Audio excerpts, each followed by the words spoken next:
Friends, ತುಂಬಾ ಜನ ನಾನು ಒಂದು ದಿವಸಕ್ಕೆ 8 ಗಂಟೆ ಓದಬೇಕೆಂದು ಟೈಮ್ ಟೇಬಲ್ ಹಾಕುತ್ತಾರೆ, ಆದರೆ ಅವರಿಗೆ ಫಾಲೋ ಮಾಡಲು ಆಗೋದಿಲ್ಲ.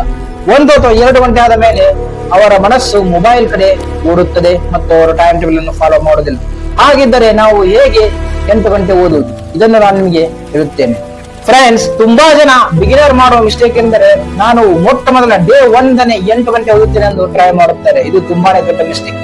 ಏಕೆಂದರೆ ನೀವು ಏನಾಗುತ್ತೀರಾ, ಟಯರ್ಡ್ ಆಗುತ್ತೀರಾ. ಆದ್ದರಿಂದ ಹೇಳುತ್ತಿದ್ದೇನೆ, ನೀವು ಸ್ಟೆಪ್ ಬೈ ಸ್ಟೆಪ್ ಹೋಗಬೇಕು.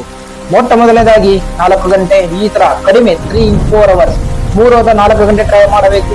ಇದೇ ತರ ಕ್ರಮೇಣ ನೀವು ಇನ್ಕ್ರೀಸ್ ಮಾಡುತ್ತಾ ಹೋಗಬೇಕು. ಇದು ಬಿಗಿನರ್ ಮಾಡುವ ದೊಡ್ಡ ಮಿಸ್ಟೇಕ್. ಫ್ರೆಂಡ್ಸ್, ನಾನು ನಿಮಗೆ ಪ್ರಾಕ್ಟಿಕಲ್ ಟೈಮ್ ಟೇಬಲ್ ಅನ್ನು ಕೊಡುತ್ತೇನೆ.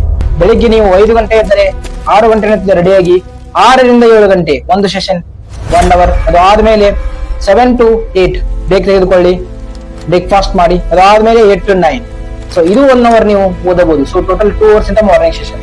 ಅದಾದ್ಮೇಲೆ 9 ರಿಂದ 10 ಗಂಟೆ ನೀವು ಮತ್ತೆ ಬ್ರೇಕ್ ತೆಗೆದುಕೊಳ್ಳಬಹುದು.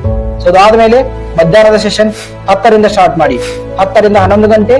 ಅದಾದ್ಮೇಲೆ 11 ರಿಂದ 12 ಗಂಟೆ ಅಗೇನ್ ಬ್ರೇಕ್, 12 ರಿಂದ 1 ಗಂಟೆ. ಸೊ ಇಲ್ಲಿ 2 ಅವರ್ಸ್ ಇದೆ ಆಫ್ಟರ್ನೂನ್ ಸೆಷನ್, ನೀವು ಟ್ರೈ ಮಾಡಬಹುದು. ಸೊ ಅದಾದ್ಮೇಲೆ 1 ಗಂಟೆಯಿಂದ 3 ಗಂಟೆ ನೀವು ಬ್ರೇಕ್ ತೆಗೆದುಕೊಳ್ಳಿ, 2 ಅವರ್ ನೀವು ಲಂಚ್ ಬ್ರೇಕ್ ಮತ್ತು ರೆಸ್ಟ್ ತೆಗೆದುಕೊಳ್ಳಿ. ಸೊ ಆದ್ಮೇಲೆ 3 ರಿಂದ 4 ಗಂಟೆ ಈವ್ನಿಂಗ್ ಸೆಷನ್. ಅದಾದ್ಮೇಲೆ 4 ರಿಂದ 5 ಬ್ರೇಕ್, 5 ರಿಂದ 6 ಗಂಟೆ. ಸೊ ಇಲ್ಲಿ 6 ಅವರ್ಸ್ ಏನಿದೆ ನಿಮ್ಮ ಸ್ಟಡಿ ಆಯ್ತು. ಸೊ ಅದಾದ್ಮೇಲೆ ಏನಿದೆ ರಾತ್ರಿ ಸೆಷನ್ ಏನಿದೆ ರಿವಿಷನ್ ಮತ್ತು ಪ್ರಾಕ್ಟೀಸ್ ಗೆ ಇಟ್ಟುಕೊಳ್ಳಬೇಕು. ಸೊ ರಾತ್ರಿ ಸೆಷನ್ 7 ರಿಂದ ಸ್ಟಾರ್ಟ್ ಮಾಡಿ, 7 ರಿಂದ 8 ಗಂಟೆ. ಅದಾದ್ಮೇಲೆ 8 ರಿಂದ 9 ಮತ್ತೆ ರೆಸ್ಟ್, 9 ರಿಂದ 10 ಗಂಟೆ. ಇಲ್ಲಿ ನಿಮಗೆ 8 ಅವರ್ಸ್ ಟೈಮ್ ಟೇಬಲ್ ರೆಡಿ ಆಯ್ತು. ಇದರಲ್ಲಿ ನೀವು ನೋಟ್ ಮಾಡಿಕೊಳ್ಳಬೇಕಾಗಿದ್ರೆ ನೀವು ಮಾರ್ನಿಂಗ್ ಸೆಷನ್ ಏನಿದೆ, ಮಾರ್ನಿಂಗ್ ಸೆಷನ್ ಒಂದು ಸಬ್ಜೆಕ್ಟ್ ಅನ್ನು ನೀವು ಟ್ರೈ ಮಾಡಿ, ಅದ ಓದಿ. ಅದಾದ್ಮೇಲೆ ಮಧ್ಯಾಹ್ನ ಒಂದು ಸಬ್ಜೆಕ್ಟ್ ಓದಿಕೊಳ್ಳಿ ಮತ್ತು ಈವ್ನಿಂಗ್ ಒಂದು ಸಬ್ಜೆಕ್ಟ್ ಓದಿಕೊಳ್ಳಿ. ಆದರೆ ಕೊನೆಯದಾಗಿ ನೈಟ್ ಏನಿದೆ ಪ್ರಾಕ್ಟೀಸ್ ಮತ್ತು ರಿವಿಷನ್ ಗೆ ಇಟ್ಟುಕೊಳ್ಳಿ. ಅವಾಗ ಏನಿದೆ ನೀವು ಓದಿದ್ದೆಲ್ಲ ನಿಮಗೆ ನೆನಪಿರುತ್ತದೆ. ಫ್ರೆಂಡ್ಸ್, ತುಂಬಾ ಜನ ಮಾಡೋ ಮಿಸ್ಟೇಕ್ ಏನೆಂದರೆ ಅವರು ಮೊಬೈಲ್ ಅಡಿಕ್ಷನ್ ಇಂದ ಟೈಮ್ ಟೇಬಲ್ ಫಾಲೋ ಮಾಡೋದಿಲ್ಲ. ಆದ್ದರಿಂದ ನೀವು ಏನು ಮಾಡಬೇಕು, ನೀವು ಓದುತ್ತಿರುವಾಗ ನಿಮ್ಮ ಮೊಬೈಲ್ ದೂರ ಇರಬೇಕು, ಎಲ್ಲ ನೋಟಿಫಿಕೇಶನ್ ಆಫ್ ಇರಬೇಕು. ಫ್ರೆಂಡ್ಸ್, ನಿಮಗೆ ನಡುವೆ ಬೇಕಿದೆ 1 ಅವರ್, ಆ ಟೈಮ್ ಅಲ್ಲಿ ಮೊಬೈಲ್ ಯೂಸ್ ಮಾಡಿಕೊಳ್ಳಿ. ಆದರೆ ನೀವು ಓದುತ್ತಿದ್ದಾಗ, ಪ್ರಾಕ್ಟೀಸ್ ಮಾಡುತ್ತಿದ್ದಾಗ ನಿಮ್ಮ ಮೊಬೈಲ್ ದೂರ ಇರಬೇಕು. ಆ ಟೈಮ್ ಅಲ್ಲಿ ಎಲ್ಲ ನೋಟಿಫಿಕೇಶನ್ಸ್ ಆಫ್ ಇರಬೇಕು.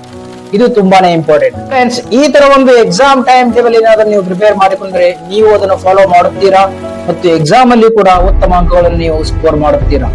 ಫ್ರೆಂಡ್ಸ್, ನಿಮ್ಮ ಟಾರ್ಗೆಟ್ ಏನಿದೆ ಅನ್ನೋದನ್ನು ನನಗೆ ಹೇಳಿ, ನಾನು ಅದಕ್ಕೆ ತಕ್ಕವಾಗಿ ಟೈಮ್ ಟೇಬಲ್ ಅನ್ನು ಕೊಡುತ್ತೇನೆ.